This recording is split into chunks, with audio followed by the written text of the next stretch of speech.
प्रकाश एक ज्ञानवर्धक कहानी भाग 1। रवि प्रकाश मंदमस्तानी चाल से कच्ची सड़क पर चुपचाप चला जा रहा था। आज वह पिछले विद्यालय को छोड़ नए विद्यालय में जाने के लिए उत्सुक था। बस न वह आगे जाने वाले बच्चों को जानता था और न अपने पीछे आने वालों को ही, परंतु दृढ़ आत्मसंयमी, दृढ़ शरीर तथा मन का विजेता रवि प्रकाश चेहरे पर भरपूर शांति लिए रामनगर से 3 किलोमीटर दूर आनंद नगर विद्यालय में जा पहुंचा। नया विद्यालय, नए छात्र छात्राएं, नए अध्यापकगण देखकर मन में एक विचार आया कि जहाँ लड़के और लड़कियाँ एक जगह शिक्षा लेते हों, क्या वहाँ शिक्षा उच्च स्तर पर हो सकती है। चारों तरफ को एक ही नज़र से देख रवि प्रकाश ने विचारा कि विद्यालय का वातावरण शुद्ध नहीं है। कुछ लड़कियाँ झुंड बनाकर आकर्षक वस्त्र पहनकर तितलियों की भांति इधर उधर दौड़ रही हैं। कुछ लड़के आवारा किस्म के छाती के बटन खोल रोबीली चाल से लड़कियों के कभी आगे और कभी पीछे घूम रहे हैं। इस प्रकार का वातावरण देख रवि प्रकाश का मन आज जीवन में पहली बार कुछ भयभीत हुआ। रवि प्रकाश ने सोचा, इस प्रकार के विद्यालय में भेजकर क्या पिताजी मेरे आत्मसंयम और मान मर्यादा की परीक्षा लेना चाहते हैं? क्या मैं ऐसे वातावरण को बर्दाश्त कर सकूंगा? इस भय से रवि प्रकाश को अपना धीरज टूटता दिखाई दिया। नीची गर्दन किए रवि प्रकाश विद्यालय के प्रांगण में हरी हरी घास पर बैठ विचारने लगा कि पापी वातावरण की कहीं तेरी शिक्षा में बाधक नहीं होगा। अपने को अंधकार में देख रवि प्रकाश की आंखों में आज अनायास पानी भर आया। तभी आत्मा की आवाज़ आई, अरे रवि, क्यों घबरा रहा है तू? तू तो 17 वर्ष का हो चुका है। 16 वर्ष की अवस्था में पापमय वातावरण में घुसकर चक्रवाऊ के किले में अभिमन्यु की दिखाई वीरता से क्या तू गर्वित नहीं हुआ?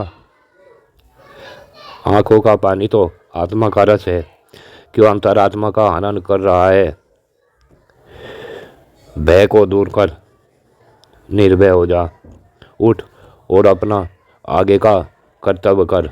अतः अब तो रवि प्रकाश उठा, खड़ा हो सोचने लगा, पहले किससे मिलूं?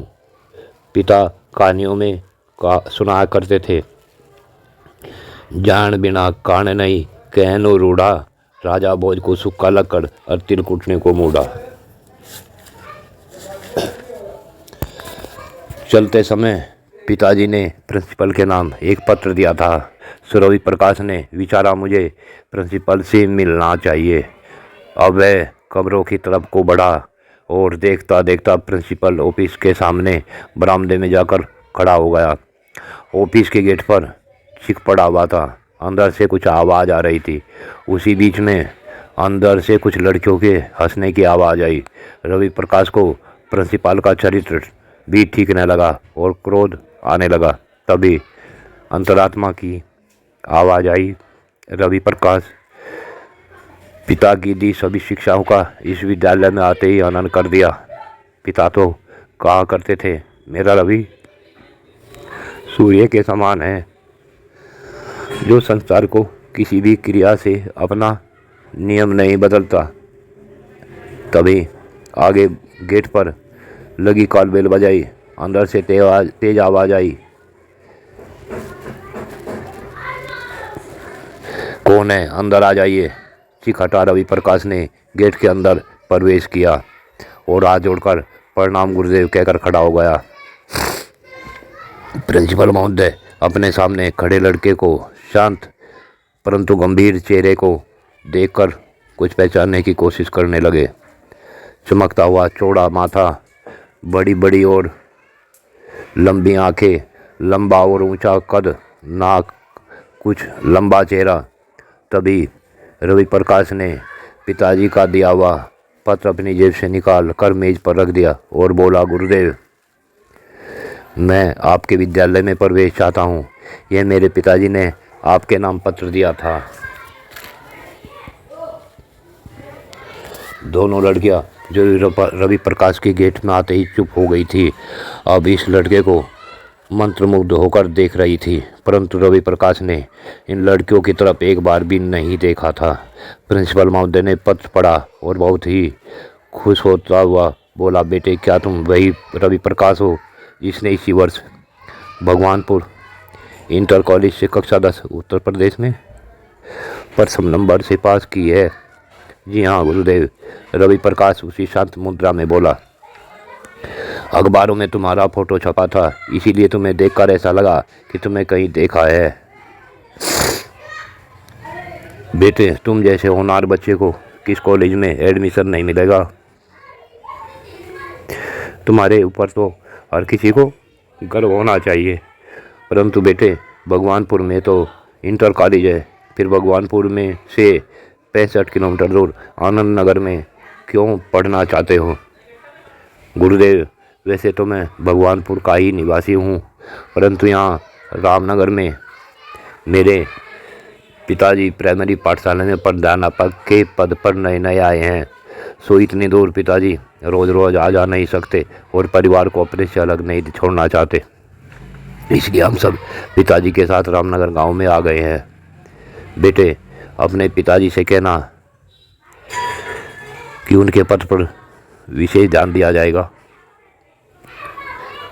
जिस क्लास में तुम एडमिशन लेना चाहते हो, ये दोनों लड़कियां भी उसी क्लास में हैं। इस लड़की का नाम संयुक्ता है, यह मेरी लड़की है, और यह इसकी सहेली शशि है, यह भी रामनगर गांव की है। रवि प्रकाश ने एक नज़र दोनों लड़कियों पर डाली और नीची गर्दन कर ली। शशि संयुक्ता से बहुत अधिक सुंदर थी। गोल चेहरा, मोटी आंखें, सुहासी नाक और भड़कीले वस्त्र उसकी सुंदरता को बढ़ा रहे थे। छाती के रोज पूर्ण विकसित हो चुके थे। बिछे वस्त्रों से छाती के वार लड़कों पर अलग ही खिंचाव डालते थे। देख सर, 1 मिनट होगी।